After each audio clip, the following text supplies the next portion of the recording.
Black, you're like, I love Popeyes. I love the chicken place. That's what we're talking about. Black guy talking about chicken. Go on. But that's what we're doing. I used to think, here's the thing, I used to think Popeyes was racist, the company. I've always loved the chicken, but I used to think the company was racist. Because this is why. You go in any Popeyes, anywhere you go in the country, there's always black people working there, which is great. I'm black. Those are my people. I like to see my people working at a fucking Popeyes, I guess. You know, whatever works, wherever you gotta start. It's cool, but it's whatever. The other thing is, every single Popeyes you go to, if you've been, just the service is dog shit. Just the worst service imaginable. Everywhere you go in the whole, it's like it's part of the business model. It's so bad. There's always two people working there. One person, they're at the cash register, they handle the money, they give you a receipt. And there's another guy over here, and it's his job to be on his phone. That's just what he does. He's just on his phone, just being like, no one's there to get the chicken. There's no one on chicken duty. He's just like, can't get grease on the iPhone, baby. Like, it's ridiculous. I'm so hungry. And whatever, poor service, that's fine. But here's the nefarious part, is that they only hire black people, and there's bad service, and there's bad service, and they only hire black people. And I feel like they're trying to get me to say it. I think that's what it is. I feel like they're trying to get me to do the math. A plus B equals black people are lazy. They're trying to implant it in my head. They're trying to make me racist, okay? And it's hard not to be, because I'm so hungry, okay? They're taking forever. My stomach's grumbling. Even my stomach sounds racist. My stomach's like, these are lazy. And I'm like, shh. This wouldn't happen at Chick-fil-A. I'm like, I know, stomach. This'll all be over soon. That's what I used to think.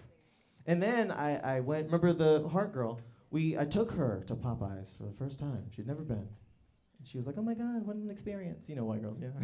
Oh my God, this will be fantastic, a scrapbook or something, And I explained to her, I was like, listen, the service is gonna be bad, okay? And we both know why. So then we go inside of Popeyes, right? We go inside. As expected, the service was terrible. But she said this thing that I'd never considered before. And she was so right and spot on right away. She goes in there and she was like, wow, the service is really bad. It's so European. And I was like, what the fuck did she just say? It blew my mind. That was her first time in Popeyes, okay? I've been in there 1,000 times, and I forgot that whole continent existed. I'm just like, man, these niggas are lazy. Like, that was me every single time I go in there. I've been to Europe, and I've been in Popeyes. I've never once walked into Popeyes and been like, reminds me of Tuscany. Never once, okay? Never once. I thought Popeyes was racist. It was me the whole time. I was the one. I was just projecting that out. And this white girl had to save me. This white angel saved me from myself. She was a nice girl. Yeah, we dated for a tiny bit of time. I actually took her to Tuscany. It was a good trip. And then whenever we were there was bad service, and she goes, ugh, these. And I was like, wait a minute now, hold on. You never know where it's gonna come from.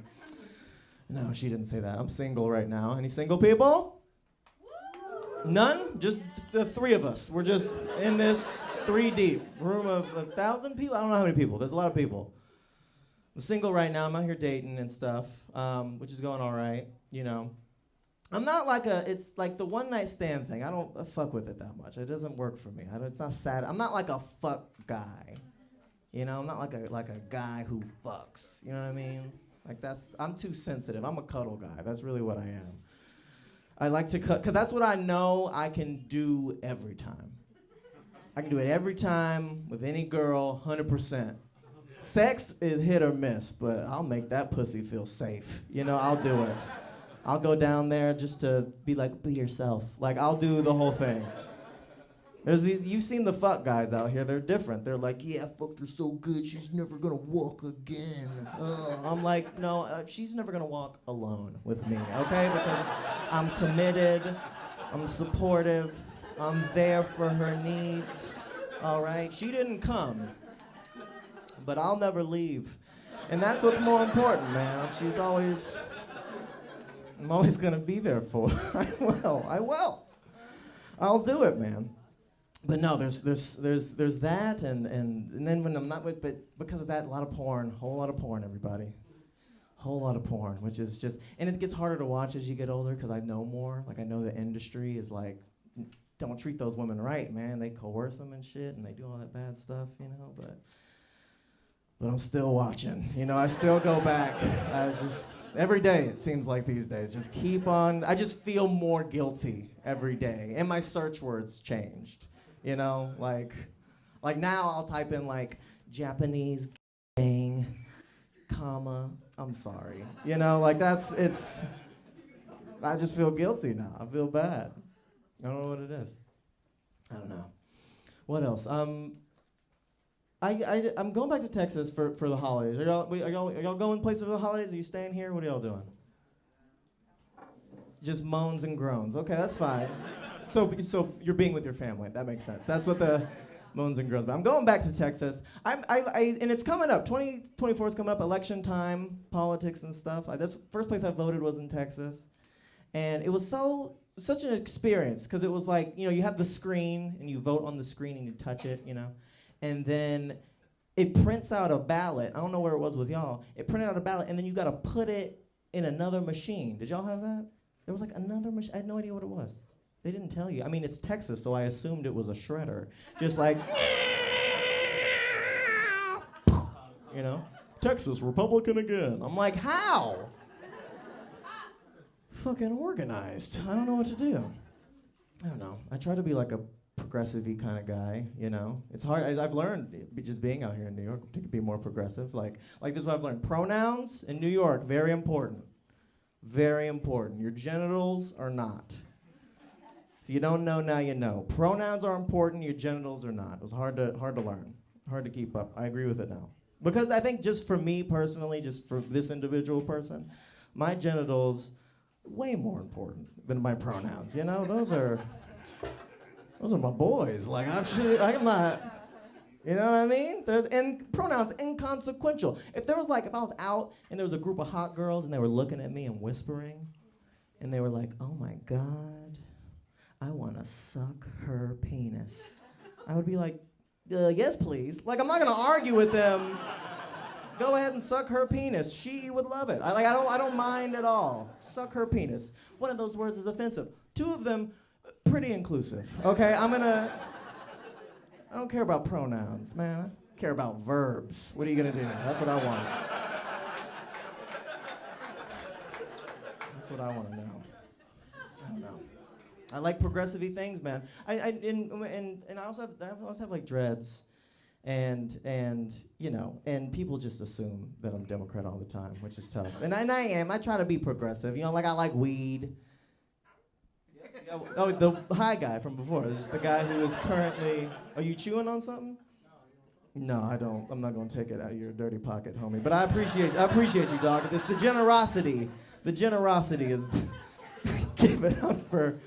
Dirty clothes. Anyway, I like weed. I like abortion. Okay, there you go. You love them both, weed and abortion. I don't know which one I like more. I haven't decided. I've been thinking about it. Been pondering this political, you know, because one makes you like nice and calm and relaxed, and the other one's marijuana. And it's like you just gotta. They're both good. They're both nice. I don't know. I think they should both be illegal, obviously. Nationwide, should be safe, accessible to whoever needs it, you know. And also they should be offered in the same building. I've never heard this talked about. They should be offered in the same goddamn building, Biden, you know, like what, weed and abortion clinic.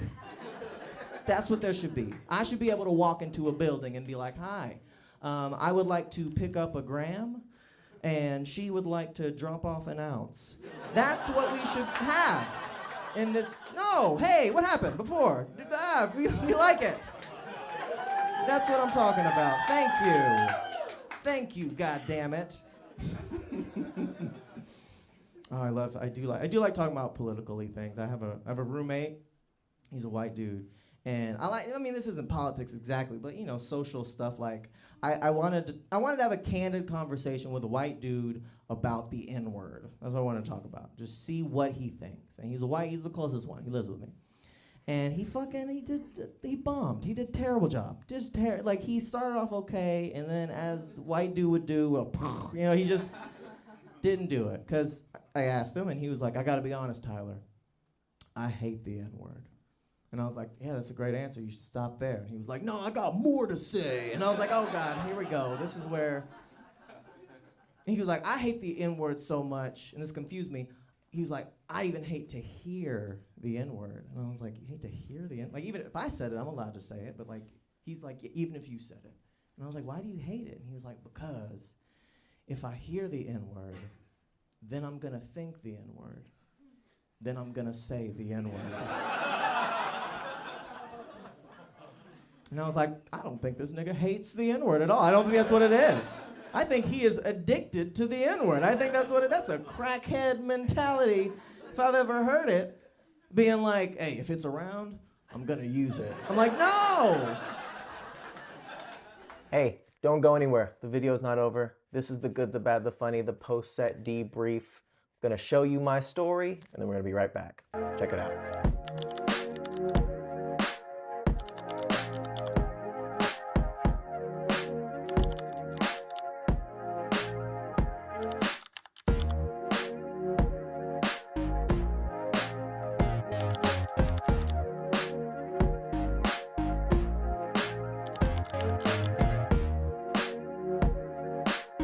Hey, what's up? This is Tyler. This is the good, the bad, the funny. This is the behind the scenes of the set you just saw.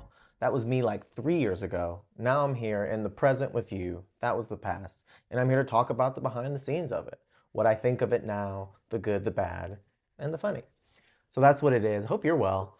I've been doing these for 3 weeks now. This is like the 4th week. And it's been going fantastic. I'm getting a lot of people commenting, a lot of people asking questions, a lot of people and subscribing too. So my subscribers have jumped up like 50%. It's great. Really appreciate everyone who has done that and who's definitely watched this back end part too, which is, you know, probably less fun than the set, but hopefully has some interesting stuff. So I definitely appreciate everyone who's been subscribing and liking and commenting and all that stuff. Keep doing it. Really appreciate it. Yeah, good stuff. I watched the set. This set was from December 18th, 2023. And the first thing I noticed is I'm like, what the fuck is this outfit? What is this black jacket with white dog shirt with brown pants? You can tell how much I care about a set based off what I'm dressed like. Clearly, this is the New York Comedy Club. That's where I was performing at. This club, I got into this club. I got passed, which means that they allow me to start working there slowly. I got passed in like October. And when you're passed at a new club, it's pretty nerve-wracking. And clearly by December, I was dressing like shit and just like rolling up, doing my sets. Clearly I'm comfortable, so God bless. Little Tyler being comfortable back in 2023. This set is all over the place. I'll say that. I feel like it's a thing where you have to balance in a set. You have 10 minutes, 15 minutes. That was 15 minutes. You have to balance between like good jokes that you want to tell, good new jokes that you kind of want to try and see if it works, and then the flow of the set altogether. Because you can't just line up random jokes together and have it work in the same way that if you crafted it flows from this to that to this to that. And if you're just kind of working shit out in 10 minutes, sometimes you're just like, it'll be a worse set, but I want to work on these specific jokes. And I could see in this set, I'm like, oh, I'm all over the place. I'm trying this, I'm trying that, I'm trying to get the crowd to like me, then I'm trying to slip in a new thing, and I'm like, oh, they didn't like that, let me go back to a thing that's tried and true, maybe get them back on track. And yeah, it's taken me years to learn, like, if you want to do like, if I'm doing like an audition or something, do a theme. Make sure they all flow. Don't just do 3 random jokes. Make sure they all flow. That's just how I feel about my set. I did the Popeyes joke. This is an interesting bit. This is another bit that made it onto my special. It's one of my favorite bits that I do because Number one, it's funny and it's good. I think there's a lot of like interesting jokes in there. I think it's one of my first bits that like really had a point that had like a message sort of like it was a story with like a message, even though it was like a silly dumb one. And the bit this I kept leaving and coming back to this bit. I would do the Popeyes bit for 2 months and then I would quit for 6 months and then do it again for 2 months and then quit for 3 months. And so it took like a year and a half to 2 years to finally be like, no, I think this is solid enough to do it in any set at any time.